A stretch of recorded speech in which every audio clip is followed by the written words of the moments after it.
legebiltzarkideok, arratsalde on. Euskal Herria Bildun giza eskubide eta askatasun publikoetan oinarritutako Euskal Herri eta mundu batean sinesten dugu eta norabide horretan gabiltza. Eta herritarron segurtasuna babesteko aitzakiaz giza eskubideak urratzen duenak ez du askatasunean oinarritutako gizarte ereduan sinisten. Ez Euskal Herrian, ez munduan, ez inon.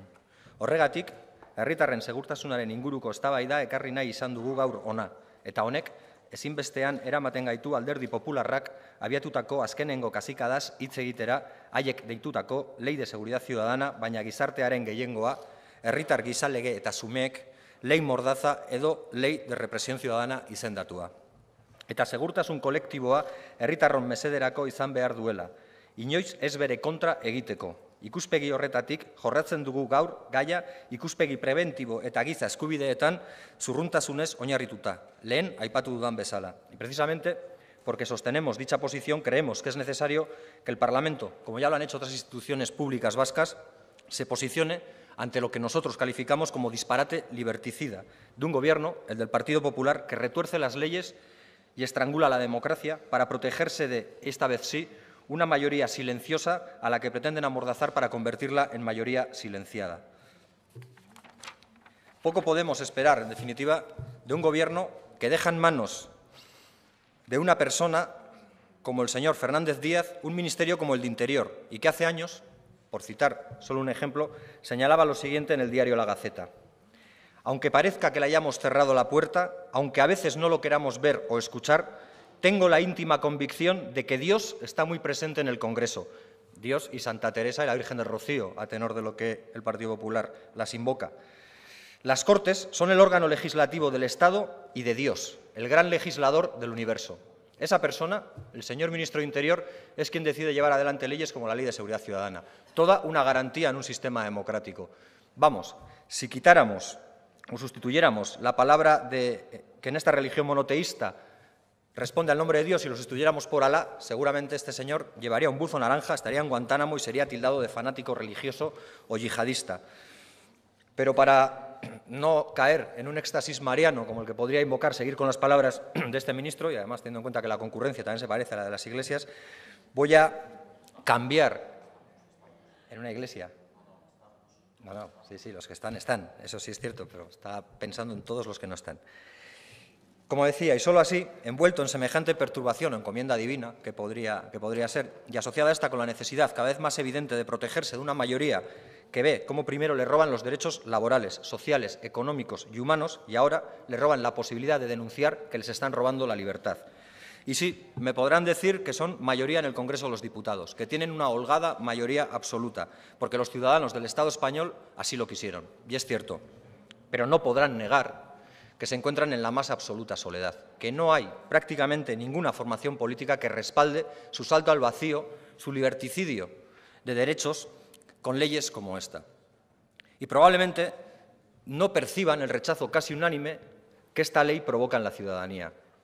Y quizás, como los argumentos políticos tienen un efecto boomerang, podría acordarme ahora de las veces que en esta tribuna, desde su formación política, señora Llanos, se ha utilizado el ejemplo de Hitler como un ejemplo de ascenso por la vía de las urnas al poder para luego llevar a cabo políticas absolutamente demenciales y, en este caso, contrarias a toda lógica humana.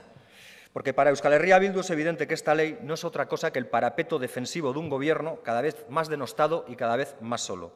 Y ante una situación excepcional de descontento social, puedo ir más lento porque tengo mucho más y la veo ahí apuntando, y ante una situación excepcional de descontento social, la respuesta ciudadana que ha de darse es la de romper con su voluntad de hacer del Estado español un Estado de excepción. Y digo del Estado español, casi sería más exacto decir, esta vez del conjunto del Estado español, porque en Euskal Herria sus prácticas restrictivas, coercitivas y punitivas sobre la libertad de expresión, asociación, manifestación o prensa la venimos soportando desde hace décadas. No en vano, cada vez hay más gente que sostiene que Euskal Herria fue un laboratorio, un escenario para poner en práctica imaginarios y tácticas como las del Plan Zen que pudieran sacrificar la libertad para garantizar la seguridad y la estabilidad de quienes se encuentran en la parte de arriba del escalafón. Y sí diré una cosa, esta iniciativa va dirigida principal y fundamentalmente contra los causantes de este destrozo democrático, que es el Partido Popular. Y sí nos gustaría también que tenga una lectura en Euskadi, y hemos llegado a una transaccional. Y en la transaccional se habla de que la Ertzaintza, desde luego, no tenga que pivotar por elementos tan capciosos y tan peligrosos como los que señala esta ley. Pero para hacer ese camino también hay que hacerlo con los hechos. Y que hoy se detenga a 3 jóvenes en Algorta por pegar unos carteles con la foto de Arkaitz Bellón, que ha aparecido muerto en su celda, lo único que pone es "ez dugu ahaztuko", ni siquiera "ez dugu barkatuko", "ez dugu ahaztuko", no nos parece que sea la mejor manera de romper con una lógica que va a cercenar derechos y libertades. Antes y ahora, aquí y en el Estado español, la democracia, la libertad les estorba. Es un obstáculo para su calendario de reformas que nos condenan a la precariedad, la miseria, a la marginación y a la exclusión. ¿No sería, en todo caso, mejor garantizar la seguridad humana, la de todos y todas, en lugar de dar cobertura y seguridad a aquellos que están depauperando y depreciando la seguridad humana y la calidad de vida del conjunto de la ciudadanía? Tal vez lo que estoy diciendo les esté pareciendo duro o excesivo, incluso exagerado, pero fíjense que esto no es más rotundo ni mucho más bruto que lo que han podido decir y aparecer reflejado en periódicos como The Guardian, Die Tageszeitung, Der Spiegel o Il Giornale. Problemática, autoritaria, camino a una dictadura, amenaza a la democracia, choque entre austeridad neoliberal y democracia popular o efecto de domesticación a largo plazo. Esos han sido algunos de los calificativos que han merecido la Ley de Seguridad Ciudadana el señor Fernández Díaz en la prensa internacional. Yo creo que solo eso les tendría que hacer reflexionar. Pero aun y con todo, no son originales.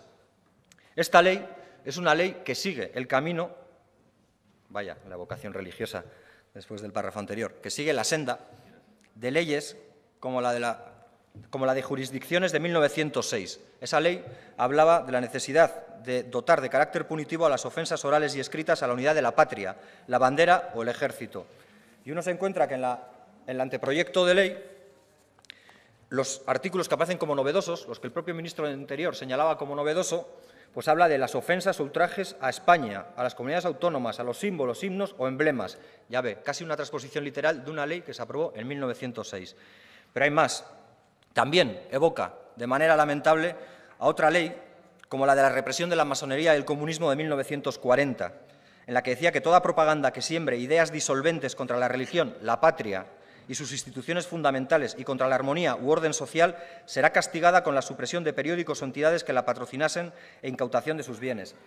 Y nos encontramos, nuevamente, con otra que también parece, en cierta medida, una transposición. Dentro, esta sí hay que reconocerlo, en las infracciones leves, las de menor cuantía económica a la hora de ser castigadas, pero habla de las manifestaciones públicas efectuadas a través de cualquier medio de difusión cuya finalidad sean las injurias o calumnias a la patria, a las instituciones públicas, autoridades, agentes de la autoridad o empleados públicos, y así sigue. Y también nos evoca a otra ley de infausto recuerdo, la de 1970 de vagos y maleantes, o conocida como la Ley de Vagos y Maleantes, que imponía sanciones punibles para quien alteraran el orden y el decoro del régimen. Y también, entre las grandes novedades de esta ley, encontramos una referencia, y estos son los grandes elementos, las grandes aportaciones novedosas del ministro, que evoca directamente a esa. En definitiva, esta ley es una ley que empeora sustancialmente algo que ya era intrínsecamente malo, que era la Ley Corcuera, aprobada por el Partido Socialista y conocida como la Ley de Patada en la Puerta. Ustedes son capaces de empeorar aquello que parece que no puede ser peor. Y lo hacen, además, en un contexto en el que ni siquiera tienen la coartada de la existencia de la violencia terrorista, que es lo que utilizó el ministro de Interior de aquella época, el señor Corcuera, para justificar la existencia de esa intromisión en los aspectos fundamentales de la libertad, como el derecho a la privacidad y a la intimidad. Así, señora Llanos, este Gobierno va a conseguir que una serie como Cuéntame, que hasta hace poco la veíamos todos como retrospectiva, parezca futurista, y que lo que en esa serie vemos, que es un país de blanco y negro con mucho, mucho gris, sea lo que nos espere al conjunto de los ciudadanos y ciudadanas que todavía hoy vivimos bajo el dominio de su Gobierno y de sus instituciones. Porque esta ley no solo se fija en estos aspectos que he citado, podríamos hablar también de su lectura sobre la persecución de la prostitución, podríamos hablar también de su lectura sobre la persecución del consumo de drogas, no ya del tráfico de drogas, también del consumo de drogas, también de la marihuana. Fíjese hasta qué punto va en una dirección contraria, quizás de reencuentro con Dios, como decía el señor Fernández Díaz, pero desde luego dando a la espalda a la sociedad. Él, en la entrevista de la que antes he leído un extracto, señalaba que llevaba muchos años dándole la espalda a Dios hasta que en Las Vegas se reencontró con él. No sé si vía aparición o vía invocación o a través de las cabinas de Las Vegas, donde aparecen Marilyn y Elvis. Pero lo que sí sé es que para abrazar a Dios ha dado la espalda a la ciudadanía. Y me parece absolutamente peligroso. Y no es simplemente un juego de palabras, porque yo creo que define muy bien cuál es su voluntad y cuál es su visión de país. Y es una visión de país que espanta, que aterroriza, que realmente tiene más que ver con los capítulos iniciales del Cuéntame que con lo que ustedes dicen que tiene que ser un país avanzado, moderno, progresista, ¿no?, moderno y liberal. Esta ley no busca proteger a la ciudadanía, sino protegerse ustedes de la ciudadanía. Y para eso manejan conceptos tan peligrosos como el de la violencia legalmente punible.